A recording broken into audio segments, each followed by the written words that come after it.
Hello everyone, welcome back to organise learning channel. अगर आप मेरे चैनल पर नए हैं तो चैनल को सब्सक्राइब करें, वीडियो को एंड तक ज़रूर देखें और अगर आपको वीडियो अच्छी लगे तो वीडियो को लाइक शेयर और कमेंट करें। तो आज की इस वीडियो में हम डिस्कस करने वाले हैं directorate of education GNCT of Delhi की तरफ से एक प्रैक्टिस पेपर 2022 का क्लास 10 के लिए सोशल साइंस सब्जेक्ट का ये पेपर है। तो जब भी आपको, चाहे आपके बोर्ड के एग्ज़ाम्स है या आपके होम एग्ज़ाम्स है, तो जैसे ही आपको क्वेश्चन पेपर मिलता है, आपका सबसे पहला जो काम होता है वो हमेशा इंस्ट्रक्शंस पढ़ने का होता है। तो आपको हमेशा जो है पेपर मिलते ही सबसे पहले आपको 10-15 मिनट्स दी जाती है, तो उनमें आपको ध्यान से सारे इंस्ट्रक्शंस पढ़नी होती है और उसके बाद आपको पेपर जो है अटेम्प्ट करना स्टार्ट करना चाहिए। ठीक है, तो इसके क्वेश्चंस देख लेते हैं हम। तो पहला है हमारे पास सेक्शन ए है। क्या दिया है सेक्शन ए में? ऑब्जेक्टिव टाइप क्वेश्चंस होंगे, मतलब एक क्वेश्चन दिया होगा, उसके 4 ऑप्शंस होंगे और उनमें से कोई भी एक ऑप्शन जो है करेक्ट होगा। तो पहला क्वेश्चन हम देख लेते हैं। Which among the following is incorrect statement? Incorrect ये स्टेटमेंट्स दी गई है 4, इनमें से जो गलत स्टेटमेंट है वो आपको बतानी है, उस पर टिक करना है। तो पहली स्टेटमेंट क्या दी गई है? Primary sector is also known as agriculture and related sector. Primary sector को एग्रीकल्चर या उससे संबंधित सेक्टर बोला जाता है, तो ये तो सही स्टेटमेंट है। दूसरा ऑप्शन क्या है? Secondary sector is also known as industrial sector. Secondary sector को हम इंडस्ट्रियल सेक्टर के नाम से भी जानते हैं, या उससे भी हमें पता है कि सेकेंडरी सेक्टर इंडस्ट्रियल सेक्टर को बोला जाता है, तो ये भी ट्रू स्टेटमेंट है। थर्ड स्टेटमेंट देखते हैं। Fishing comes under the secondary sector. तो देखो ये बिल्कुल गलत स्टेटमेंट है, क्योंकि फिशिंग जो है सेकेंडरी सेक्टर में नहीं आती बल्कि वो प्राइमरी सेक्टर में आती है। और अभी हमने पढ़ा था कि प्राइमरी में एग्रीकल्चर या उससे संबंधित, तो फिशिंग भी जो है एग्रीकल्चर से संबंधित एक सेक्टर है, तो इसीलिए ये प्राइमरी सेक्टर में आएगी, इसलिए ये गलत स्टेटमेंट है। और ये वाले स्टेटमेंट भी देख लेते हैं एक बार। Banking comes under the tertiary sector. Banking जो है टर्शरी सेक्टर में आती है, तो ये वाली ट्रू स्टेटमेंट है। सेकंड क्वेश्चन देखते हैं अब। सेकंड क्वेश्चन दिया गया हमें। विच ऑफ द फॉलोइंग में not be a developmental goal for prosperous farmer in Punjab? इनमें से कौन सा एक डेवलपमेंटल गोल नहीं होगा एक फार्मर के लिए पंजाब में? एक किसान है उस पंजाब में, उसके लिए इनमें से क्या उसकी डेवलपमेंट का गोल नहीं होगा? तो देखते हैं। इसका पहला ऑप्शन है lower support price for his crop. तो ये उसका डेवलपमेंट गोल नहीं होगा, क्योंकि कोई भी फार्मर होता है वो कभी भी अपनी क्रॉप के लिए लोअर सपोर्ट प्राइस तो नहीं चाहता है ना, हायर ही होना चाहिए। तो इसलिए ये उसका डेवलपमेंटल गोल नहीं होता।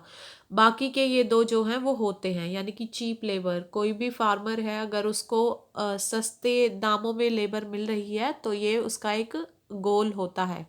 और प्रॉपर इरिगेशन, और अपनी सिंचाई भी जो है उसको अच्छी मिलनी चाहिए ना अपनी फसल के लिए, तो ये भी उसका एक गोल होता है। तो इसलिए ए स्टेटमेंट जो है वो डेवलपमेंट गोल नहीं होगा।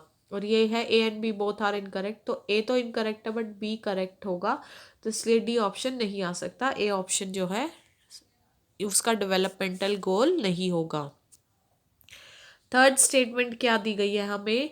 Which of the following is true regarding Mahatma Gandhi National Rural Employment Guarantee Act 2005? इनमें से कौन सी स्टेटमेंट है जो कि ट्रू रहेगी किसके regarding? Mahatma Gandhi National Rural Employment Guarantee Act 2005 के तहत ये स्कीम है, इसके तहत कौन सी स्टेटमेंट ट्रू है? तो ये जो स्कीम दी गई थी इसमें क्या था? It ensures 100 days jobs. इसमें 100 दिन आपको जॉब की इंश्योरिटी होती है, तो ये ट्रू है। It ensures jobs for rural area. तो देखो ये नेशनल रूरल प्रोग्राम ही था, तो इसलिए ये रूरल एरिया में जॉब्स को श्योरिटी देती है। तीसरा, if government fails to provide job then unemployment allowance. अगर गवर्नमेंट जो है वो जॉब नहीं दे पा रही है तो उसको रूरल एरिया में जो है अनएम्प्लॉयमेंट अलाउंस मिलेगा, वो भत्ता मिलेगा बेरोजगारी का उनको। ठीक है, तो ये भी क्या है? ट्रू है। ये स्टेटमेंट भी ट्रू है। तो फर्स्ट, सेकंड, थर्ड तीनों ही स्टेटमेंट इस स्कीम के तहत ट्रू है, तो इसलिए all the statements are true. D option जो है वो करेक्ट हो जाएगा।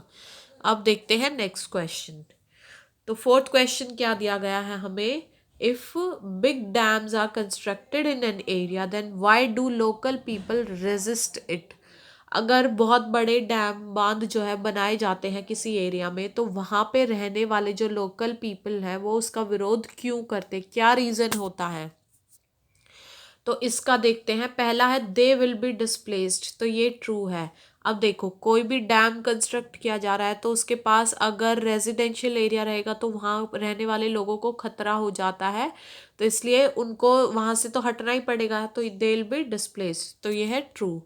There land will be submerged, अब उनकी जो लैंड है, अब क्योंकि ज़्यादा एरिया में ये डैम बनेगा तो जो उनकी लैंड है जहाँ पर वो रह रहे हैं वो सबमर्ज हो जाएगी ना उस डैम के साथ, ठीक है, तो ये भी ट्रू है।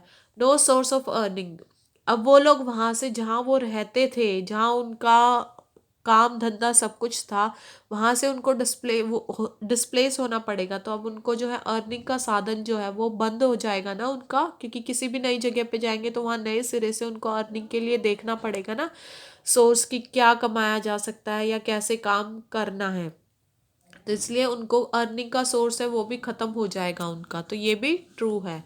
तो इसलिए ये तीनों ही statement, all of the above, ये तीनों स्टेटमेंट्स ट्रू हो जाएगी। तो ये तीनों रीज़न की वजह से जो है लोकल पीपल वहाँ पे अगर कहीं कहीं भी कोई बिग डैम बनाने के लिए जाते हैं कोई एरिया में, तो वहाँ के लोग जो है इसलिए इन तीन रीजंस की वजह से उसको रेजिस्ट करते हैं। नेक्स्ट क्वेश्चन देखते हैं, average income of a country is calculated by dividing total income of the country by which of the following। अगर हमें एक कंट्री की एवरेज इनकम जो है वो फाइंड आउट करनी है तो हम क्या करेंगे, टोटल इनकम को डिवाइड करते हैं किससे, टोटल पॉपुलेशन से। तो इसलिए ए ऑप्शन, टोटल पॉपुलेशन से डिवाइड करेंगे तो हमारे पास टोटल इनकम को टोटल पॉपुलेशन से डिवाइड करेंगे तो हमारे पास एवरेज इनकम जो है आ जाएगी। तो इसलिए ए ऑप्शन जो है इसका करेक्ट ऑप्शन होगा। तो इस वीडियो में हम यही क्वेश्चंस डिस्कस करते हैं, बाकी जो क्वेश्चंस है वो हम नेक्स्ट वीडियो में डिस्कस करेंगे। तब तक के लिए आप इस वीडियो को ज़्यादा से ज़्यादा शेयर करें और वीडियो को लाइक करें, कमेंट करें, और आप बहुत अच्छे से अपनी तैयारी में लगे रहिए। आपके एग्ज़ाम्स जो है वो जस्ट राउंड द कॉर्नर्स हैं, तो बहुत ही ध्यान से बहुत ही मेहनत के साथ बढ़ते रहिए आगे। All the best for your exams.